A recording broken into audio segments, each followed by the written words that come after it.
Silence, s'il vous plaît. Moteur. Ça tourne. Annonce.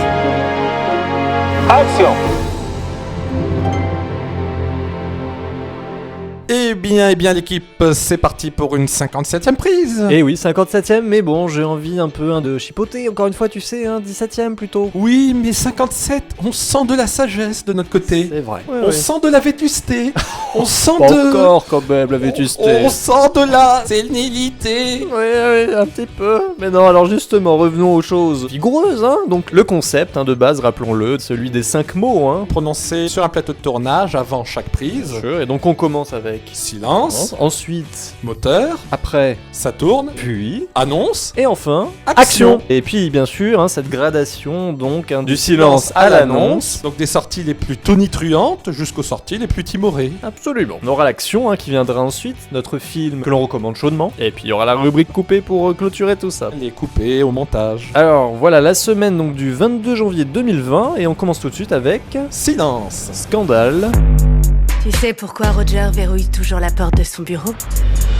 Il faut que quelqu'un parle, il faut que quelqu'un se révolte.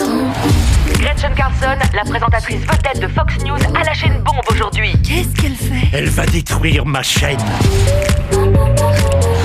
De Jay Walsh. Lui c'est son 13e film. Son 13e film, notamment lui doit Austin Powers. Exactement, mais aussi Mon beau-père et moi. Et donc là, il s'attaque à une affaire... De cordonnerie, sandales. Donc toute une affaire, vous imaginez bien, à fort retentissement, bien sûr la sandale, et c'est ça. Mais donc, si on rajoute le C, ça fait scandale, et le film va s'intéresser au destin, on va dire surtout à 3 femmes, victimes alors plutôt d'harcèlement sexuel, il est dit. Du moins de référence. Ou de discrimination, citons que c'est inspiré de toute l'affaire qui a concerné le cofondateur de Fox News aux États-Unis, qui est Roger Ailes. Et donc on va voir ces 3 femmes un peu essayer de reprendre le dessus sur cette injustice. Et justement, briser la loi du silence. Ça tombe bien que pour notre rubrique silence, on parle d'un sujet qui fasse du bruit. Ah, complètement. Et scandale porté, rappelons-le, par un trio d'actrices qu'on a... Nicole Kidman, Charlize Theron, mais aussi... Margot Robbie. Alors, on enchaîne avec le moteur. Et pour un film qui va parler pas mal de voitures, de vrombissements... Tout à fait, Bad Boys for Life. Dans cette ville, tu es le seul en qui j'ai confiance. Allez, s'il te plaît, man. Bad Boys. La dernière fois. La dernière fois. De Adil Al-Arbi et Bilal Fallah. Alors c'est leur 4e film, c'est Oui, ça? Tout à fait. Ah, c'est dommage parce que le prochain film, ils veulent faire Les Flics de Beverly Hills 4 et ce sera leur 5e. Eh ouais, de peu. Bon, en tout cas, là, ils reprennent cette franchise-là qui avait été lancée par Michael Bay. Pour le coup, c'est bel et bien le 3e épisode de cette franchise. Tout à fait. Et on reprend le même duo d'acteurs, Will Smith et Martin Lawrence. Et donc là, de nouveau, l'équipe de choc qui se retrouve un peu mêlée, encore à des affaires explosives, tout à fait, avec un humour toujours assez décapant. Ah, je pense que cet adjectif est très bien choisi. Alors, on poursuit tout de suite avec Saturne. Je voudrais que quelqu'un m'attende quelque part. Peut-être que pour connaître quelqu'un, il faut d'abord l'aimer. Avec ses désirs, sa mélancolie. Tu te souviens quand on était petit, tu m'avais dit que tu serais toujours là pour moi.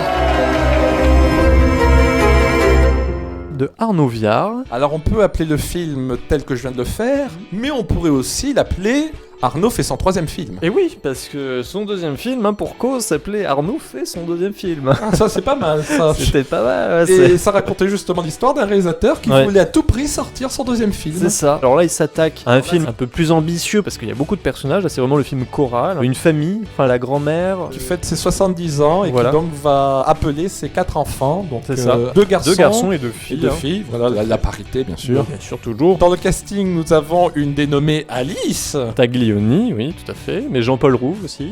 Et aussi Elsa Zilberstein, dont on avait un peu...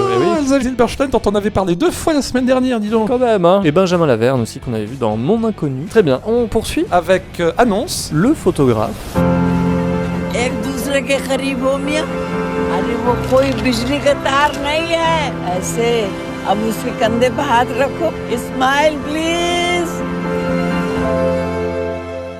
de Ritesh Batra, Alors, réalisateur indien. qui avait d'ailleurs commencé par l'excellent Lunchbox, que je te recommande. D'accord. Donc là, le photographe, alors quelque chose d'assez attachant aussi dans le principe, un homme peut-être une trentaine, quarantaine d'années. Il veut faire croire à Ouais. sa grand-mère, justement, Ouais. parce que cette dernière n'arrête pas de le tanner pour qu'il se marie, Ouais. il se case, Eh oui. et il va lui faire croire qu'il a trouvé sa dulcinée, une femme croisée dans la rue qui lui aurait demandé de la prendre en photo. Et il va donc retrouver cette femme-là qui va accepter de jouer le rôle. Exactement. Et au bout d'un moment, on va se demander où est la frontière C'est entre ça. le rôle et la vérité. Exactement. Donc on termine avec Action. Adoration.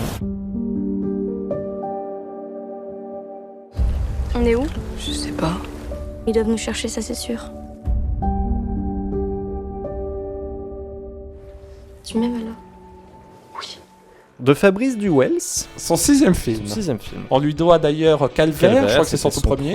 Et là, il revient avec un film assez intriguant. Disons que c'est jusqu'à la garde 2. En tout cas, c'est avec l'acteur, donc Thomas. Gloria. Ah, que c'est dommage. Il aurait pu s'appeler Thomas Gloria parce que ça raconte l'histoire d'amour entre un jeune homme et une dénommée Gloria. Gloria, qui est une patiente de la clinique psychiatrique où travaille La mère du jeune homme. donc le héros, et il va vouloir s'enfuir, donc le héros avec cette fille, Fantine Ardouin, voilà l'actrice qui joue la Gloria en question. Et donc dans leur fugue, ils vont rencontrer un personnage assez trouble, joué par Benoît Poulvorde. Ça promet une évasion à travers la folie, très touchante et très passionnée. On enchaîne tout de suite avec la rubrique coupée, et oui. Et avec la Marseillaise. Qu'un sang impur. De Abdel Raoul Dafri. Là, ça nous raconte l'histoire donc d'un ancien guerrier. Un ancien colonel d'Indochine. Oui, voilà. Qui va être dépêché en Algérie, durant donc la guerre d'Algérie, Oui. pour retrouver un ancien supérieur. On pourrait croire qu'il y aurait un point de départ similaire avec Il faut sauver le soldat Ryan. Tout à fait. Alors ensuite, deuxième coupé. Cas contraire. De Sarah Marx. Ça nous raconte un jeune homme qui sort de prison. Il a une mère malade qu'il retrouve et il va devoir finalement l'aider comme il peut et surtout trouver de l'argent pour l'aider, et il va peut-être se mettre un peu dans l'embarras. Avec un ami, ils vont justement Mettre un plan